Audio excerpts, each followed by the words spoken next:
Good afternoon.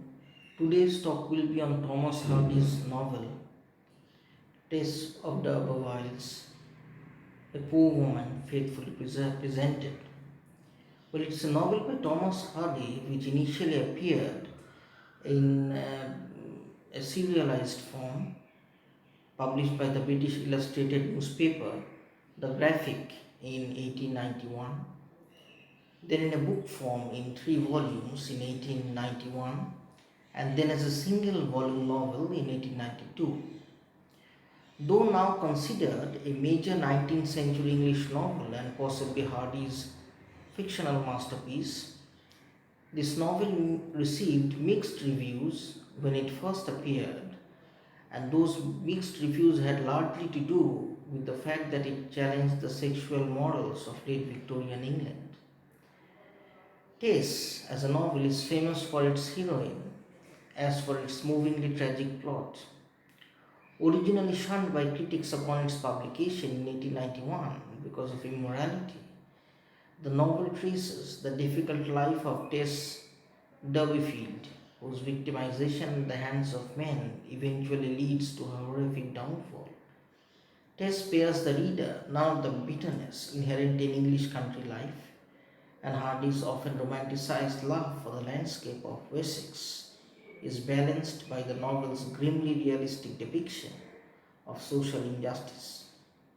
When Tess's father discovers that his own family, the Derbyfields, are related to a prominent local dynasty, he agrees that his daughter should contact her ayah, Alec d'Urberville, with tragic results. He seduces her and soon abandons her, leaving her an unmarried single mother.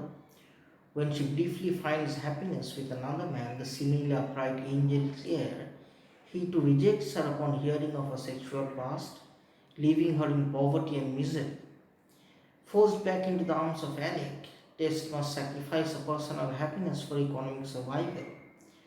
But when her feelings of injustice overwhelm her in a moment of passion, the consequences are tragic. In the novel Tess, Hardy presents a world in which the human spirit is battered down by forces not of fate, unlike other novels of his, but of social hierarchy. Tess's eventual death, one of the most famous in literature, is a direct result of human cruelty and as such represents one of the most moving indictments of the lives of 19th century English women in all of literature. The plot of the novel is briefly this. As the novel opens, we find that the Derbyfields are a poor family. They think they are related to the Urbervilles, who are rich. They send Tess to the Urbervilles' house to get money, and they soon find out they are not related. Tess meets Alec d'Urberville. He likes her and he gets Tess a job. Then one night Alec rapes her. Tess goes home and is pregnant with Alec's baby. However, the baby later dies. Tess then gets a job at a dairy farm.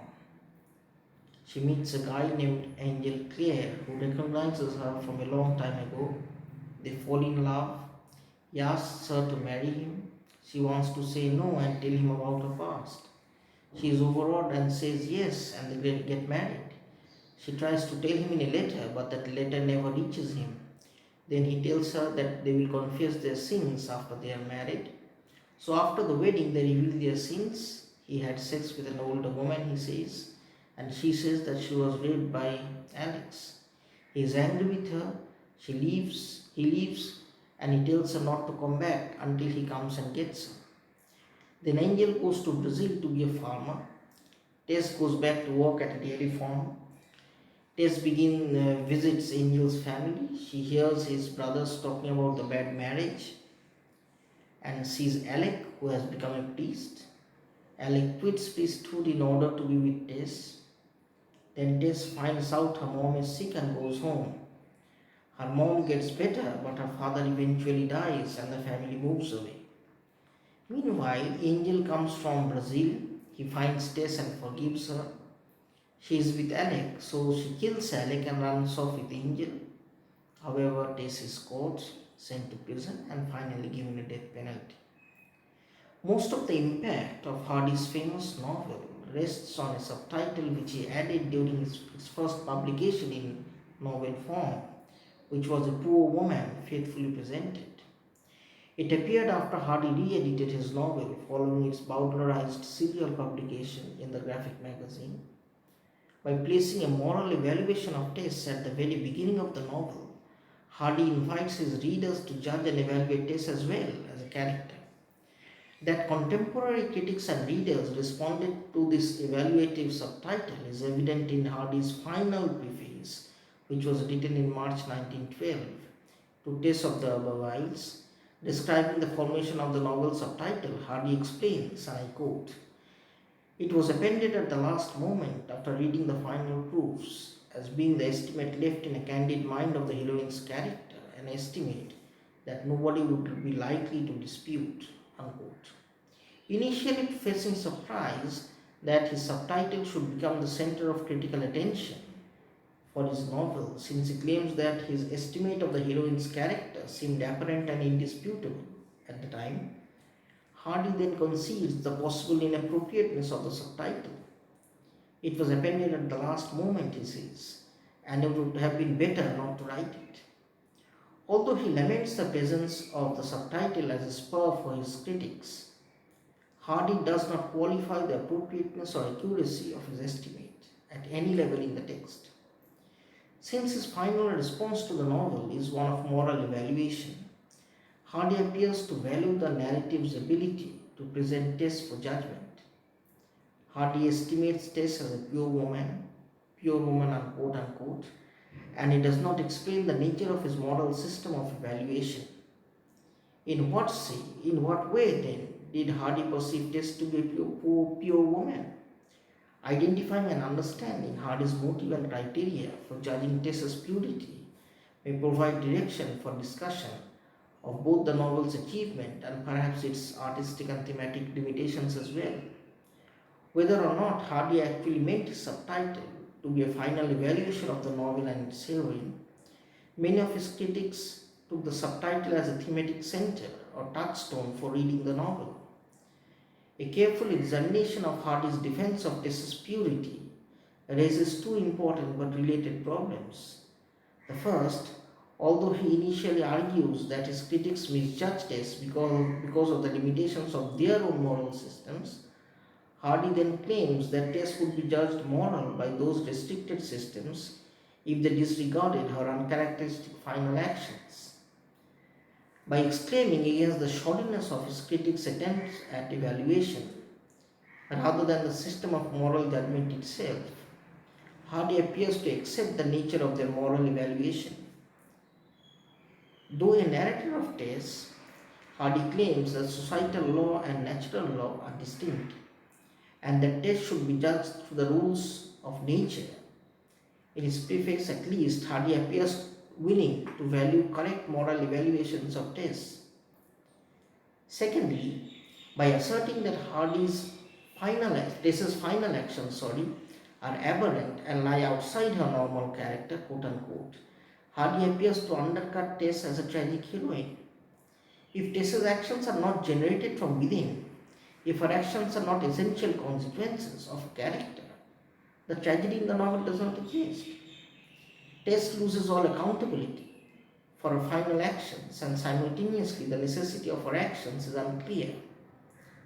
Perhaps recognizing the dilemma in his proposed defense, Hardy altered successive prefaces after this edition, striking out the portion of his defense that refers to Tess's final acts.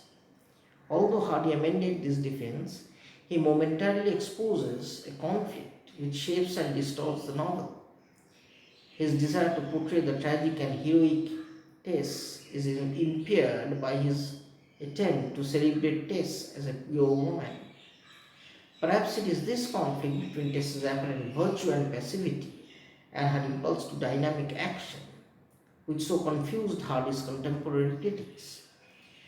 The thematic confusion of Tess essentially results in part from Hardy's loyalty to the ballad narrative, a narrative which contains moral judgments, which conflict with Hardy's own notions of Tess's purity. One of the strongest images which Hardy develops within Tess is the divergence of social and natural law in discussions of sexuality. After the seduction or rape in the chase, Tess compares her sin to the innocence of the natural world.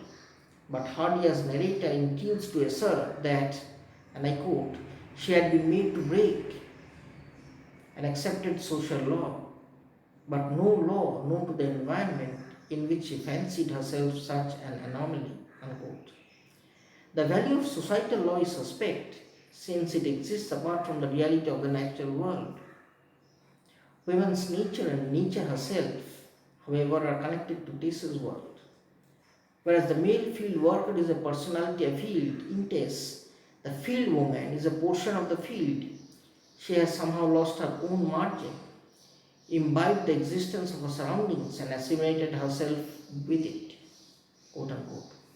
As part of nature, then, field women like Tess are exempt from social conditions or expectations of sexual conduct. Now, one vivid pattern or depiction of pattern of human sexuality in Tess is the powerful image of the rural dance which prefigures Tess's encounter with Alec in the chase. The dancing couples apparently change partners until every couple is suitably matched, including married couples who dance together. And the dance becomes, as it always is, a dance of a mating ritual. The vibrancy of the sexual image is visualized in the peat and hay of the natural world, which combines with the human dances in a form of pollination. Since the classical illusion which Hardy uses to describe the ritual dance portrays human sexuality as a struggle between lecherous saties on one and virginal limbs on the other, women are not given equal responsibility for this sexual exchange. Syrinx and Lotus can only escape the sexual pursuit of the saties by turning into plants.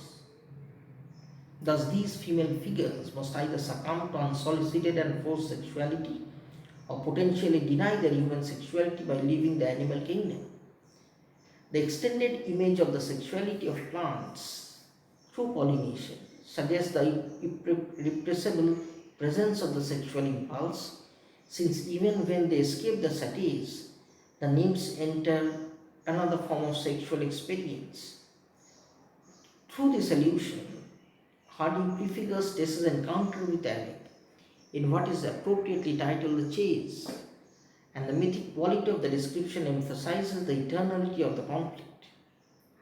As informed by this metaphor, it does not matter in the natural world whether the chase scene is one of rape or seduction, because in either case it fulfills the eternal pattern of the female fleeing from the male and always being caught. Since even the married and willing women in this dance are compared with struggling nymphs, female responsibility is entirely discounted in the novel. Hardy's depiction of the nature of sexuality exempts Tess from guilt or judgment, since female sexuality is always resisting. Determining Tess's purity is impossible here because the world of the encounter is severed from one of societal morality. Through an understanding of human sexuality as it is linked to nature, the narrative impulse appears to exempt Tess from judgment or guilt in her sexual encounter with Alec. Surprisingly, however, these elements of social morality and judgment also enter the novel through the presence of nature. Although Tess's sexual encounter with Alec may be an aspect of nature, it is nature itself which attempts to mark Tess as a fallen quote-unquote woman. In Tess, Hardy persistently weaves the ballad and other forms of folk wisdom into the fabric of the novel, and it is the uneven interaction between these folk records and the natural world of the novel which provides us much of the richness of Hardy's vision of rural life. But the profusion of folk and mythic images often jars with the natural world which Hardy is attempting to present. For example, critic Dorothy Van Chen addresses the curious mix of folk mythology and natural particularity in Tess. Van Chen suggests that the prevalence of folk wisdom, she says, does not disturb the naturalness of Hardy's rural world. Mythic and folk images inform and connect the natural world to the world of humanity. Since it is through myths and lore that we attempt to understand the natural world. But by employing a plot structured by external folk wisdom, Hardy adds a potentially alien system of moral judgment to his novel. The folk wisdom may attempt to explain the world's ways through magic, as Van Gent argues, but its explanation will be particularly shaped around the moral priorities of the folk society. The ballad form is not an immediate outgrowth of the natural world. Rather, it represents one culture's attempt to understand and transmit its values and experiences. Thus, by adhering to the ballad form, Hardy silently incorporates the value systems which are implicit within it into his own novel. Much of the artistic impact of Tess rests on the narrative contradictions between Hardy's persistent attempt to claim Tess's purity and her actions as heroine within the tragedy are perhaps an inevitable result of attempting to utilize the narrative power of myth without accepting the moral system which it transmits. In the ballad, for example, which Hardy employs, the fallen maiden is probably able to stab her seducer, returning and employing the symbolic life because she has gained access to sexual power through her fall. However sympathetic or victimized, the maiden is impure and her actions attest to it. Similarly, Tess's bloody murder of D'Urberville is a mark of her fallenness. Hardy's attempts to purify her character and actions are finally unconvincing because Tess's power necessarily comes from her fall. So this is all that I wanted to tell you as some form of a preview or a conceptual background to Thomas Hardy's Tess of D'Urberville.